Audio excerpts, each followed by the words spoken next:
Hello, my friends. Welcome back to the show. Today's episode is, I think, pretty on brand for where we've been going together.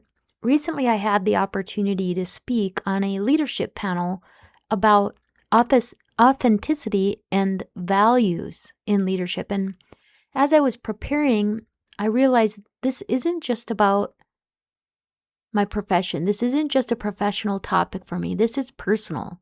This is health. This is faith. This is leadership sustainability, because I truly believe this. Most leadership burnout doesn't come from workload alone. It comes from living and leading out of alignment. So today I want to talk about the core value that guides my leadership, the practices that help me stay grounded when things get hard, a season when I was deeply out of alignment, and one simple question that has changed the way that I lead.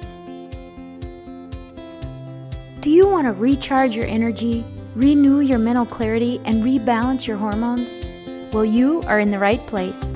Welcome to Align Vitality, the podcast that offers faith and functional health strategies for high-achieving, health-conscious professional women in midlife. I'm your host, Tanya Engesether, a certified functional health practitioner, leadership coach, and fellow midlife woman who knows what it's like to look strong on the outside while struggling silently on the inside. Here, we get real about anxiety, brain fog, belly fat, burnout, and hormone challenges that women face in perimenopause. And more importantly, we talk about the path to healing. Each week, you'll find practical strategies and faith-fueled encouragement to help you restore your God-given energy, peace, and joy. If you're ready to stop pushing through and start thriving in the abundant life you were created for, let's get after it. This is Align Vitality. If I had to name one value that guides my leadership, it would be this. I would say my core value when it comes to my leadership is integrity. And I mean integrity through alignment. When people hear integrity, they often think of honesty or doing the right thing, and yes, that's part of it. But for me, integrity means something even more personal. It means that who I am privately matches how I show up publicly. It means that my decisions align with my core values.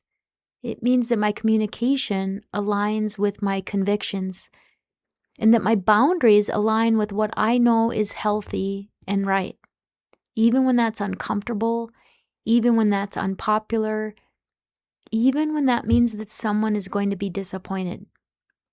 And here's what I've learned over the years. When my integrity slips, it's usually not because I don't know what's right. It is because I'm prioritizing approval of others or urgency or other people's comfort over what I actually believe is aligned and true. And that is the fast track to internal dissonance or a lack of harmony. You can be productive, you can be praised, you can be high performing and still be completely out of alignment with your own integrity. Now, when we talk about authentic leadership, authenticity is not just a personality or a character trait. It's not being loud. It's not sharing everything. It's not emotional transparency at all times. Authenticity is about internal alignment. It's when your inner life and your outer leadership are not at war with each other. Because when they're at war, your nervous system feels it. Your health feels it, your decision-making feels it, your energy feels it.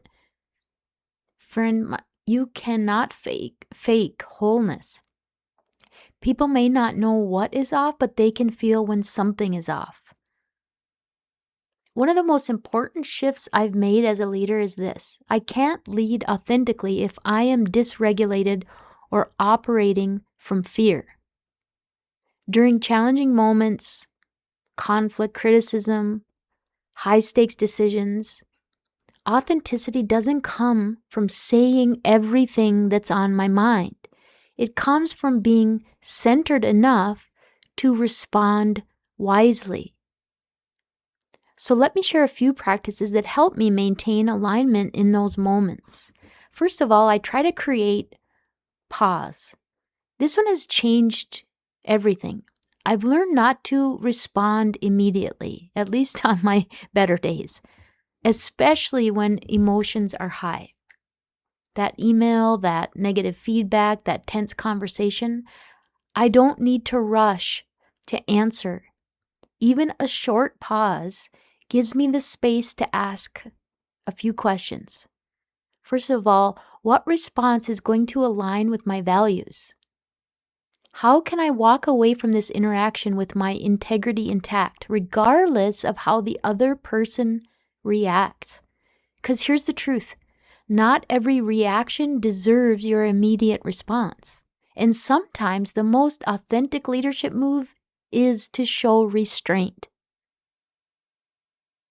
The second practice that is essential is setting clear boundaries without over-explaining.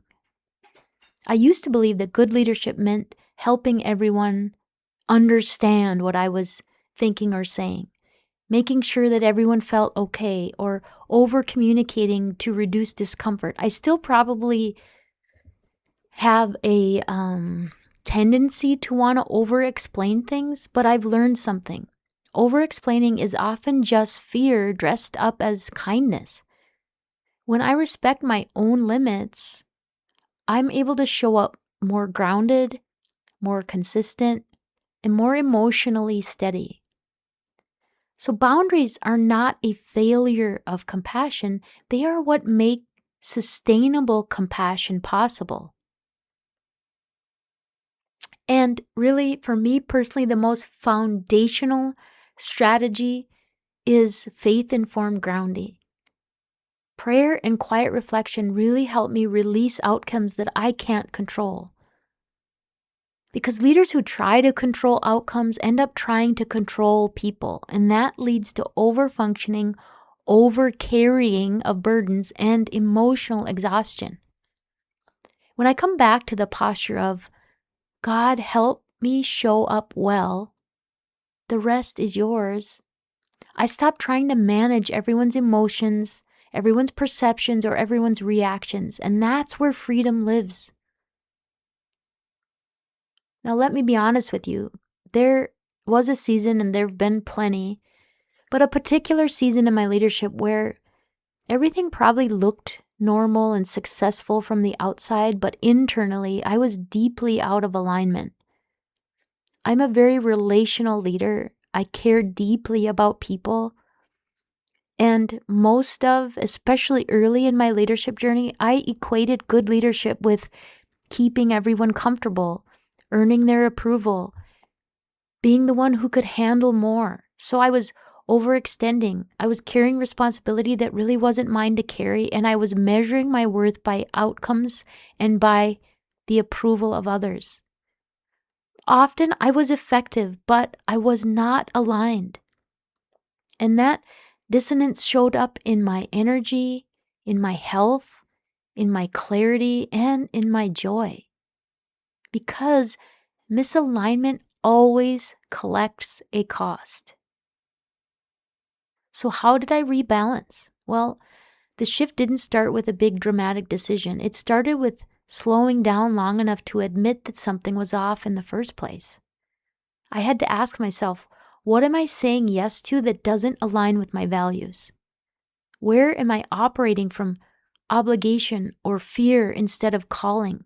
Where am I leading from fear instead of integrity? And then I made changes. I set clearer boundaries.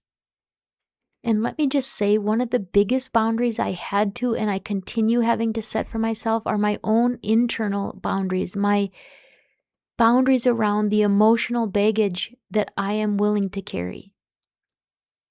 I did and I do try to communicate with honesty, even when that means disappointing people. I've tried to stop over-explaining, although this one is still a work in progress, and I resist the urge to overfunction.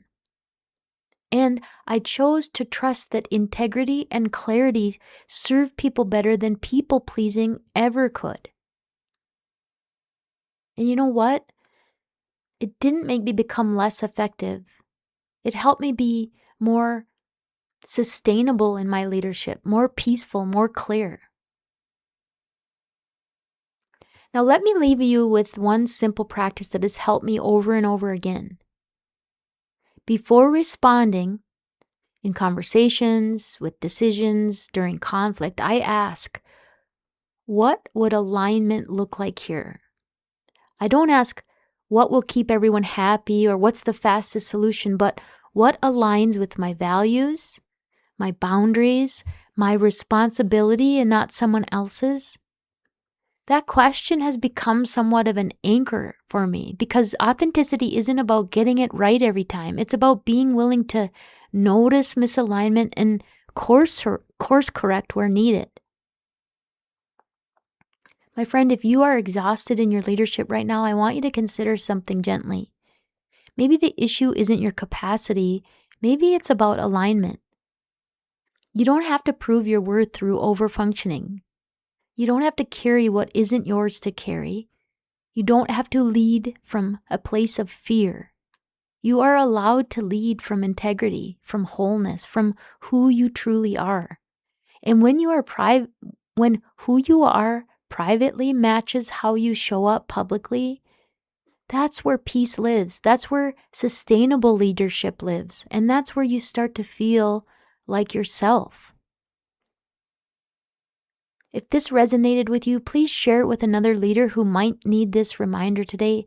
And as always, I'm cheering you on as you lead well and live healthier lives from the inside out.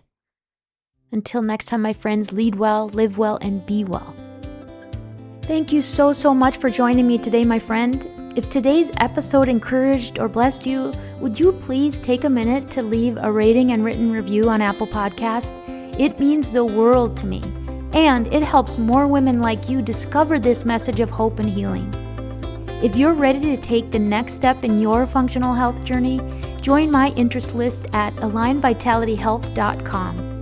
And remember, this podcast is for educational purposes only. It is not intended to be medical advice, nor is it intended to diagnose or treat disease. Please consult your healthcare provider before making changes to your health. Until next time, I'm Tanya Engesether, reminding you that healing is possible and your best season is still ahead.